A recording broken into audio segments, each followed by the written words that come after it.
C'est une entreprise qui est dynamique, qui arrive toujours à rebondir, qui innove. C'est pas pour rien qu'on est leader sur le marché. Donc moi c'est Gaëlle, je suis chef d'équipe depuis 10 ans chez K-Line. J'ai commencé en tant qu'opératrice de production. Au bout de 2 ans, on m'a proposé un poste de chef d'équipe. J'ai sauté sur l'opportunité. Ouais, c'est un bon métier d'avoir à discuter, à échanger avec les opérateurs et faire qu'ils se sentent bien dans l'entreprise, soient motivés et impliqués dans l'entreprise. C'est important d'avoir un bon état d'esprit. Je pense que pour moi, c'est vraiment la chose première à avoir quand on est chef d'équipe. Après, il faut être organisé. Parce que j'aime le contact avec les gens, leur trouver un rôle dans l'entreprise, faire qu'ils se sentent bien. Il y a un petit peu de pression, mais c'est aussi ce qui nous fait aller de l'avant et faire qu'on va un peu plus loin. On va avoir le passage d'équipe, prendre les informations. On va avoir tout ce qui va être traitement de mail, toute la partie RH à traiter. Et puis après, on a quand même le travail sur le terrain. On va faire des audits qualité. On va faire des visites de sécurité. Voilà, tout ça, c'est pour maîtriser notre outil de production dans sa globalité. On a par exemple les MTT. On fait un petit point avec les équipes, mais leur dire quand ça va, quand c'est bien, pour les motiver et pour les emmener à aller toujours plus haut. Amener aussi de la formation, de l'explication. Je pense qu'aller voir la personne en lui disant c'est mauvais et c'est pas comme ça qu'il faut faire, ça sert à rien. Et ça montre aussi aux opérateurs que le chef d'équipe il est impliqué et il est sur le terrain.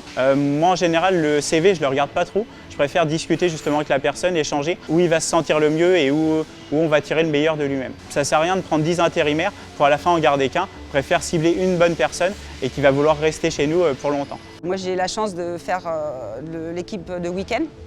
Donc je suis en totale autonomie. C'est une marque de confiance, je pense. On me laisse les clés de l'usine. Je suis plutôt assez fière du coup de ça. Venir au travail quand c'est pesant, c'est compliqué. Et bien justement, si on peut leur amener dans un travail qui leur plaît et faire qu'ils soient contents de venir au travail, c'est une mission qui est réussie pour nous. Donc c'est vraiment ce que j'aime faire. On a une bonne solidarité entre chefs d'équipe. C'est important aussi parce qu'on a souvent besoin les uns des autres. Deux mondes différents, restauration et on va dire l'usine, l'industrie. Dans ma tête, je ne me voyais pas rester dans ce milieu, mais c'est vraiment la dynamique de l'entreprise qui m'a fait rester. On a été formé sur le management, c'est quand même la base de notre métier. On a été formé à présenter les MTT. Petit à petit, j'ai évolué dans la société, donc je suis passé en tant qu'opérateur et puis voilà, moi, ça fait 7 ans maintenant que je suis chez K-Line. Ça fait déjà 4 postes que je prends, ce qui fait que j'apprends toujours de nouvelles choses. Pour le moment, moi je suis tellement bien dans mon travail de chef d'équipe.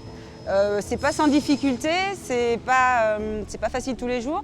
Pourquoi changer quand on est tellement bien dans son métier? Aujourd'hui, la personne elle doit arriver chez K-Line en bonne santé, elle doit repartir en bonne santé. Donc il y a des investissements tous les ans qui sont faits pour améliorer cette sécurité. La dynamique de cette entreprise fait qu'on reste leader sur le marché et ça permet aussi de garder nos emplois. On a vraiment cette capacité en fait, d'évoluer et qui nous met aussi tous les jours au défi. Je suis très content d'être chef d'équipe chez K-Line, ça se passe très bien. On est une bonne équipe, on est soutenu. On avance toujours et chez nous, on ne s'ennuie jamais.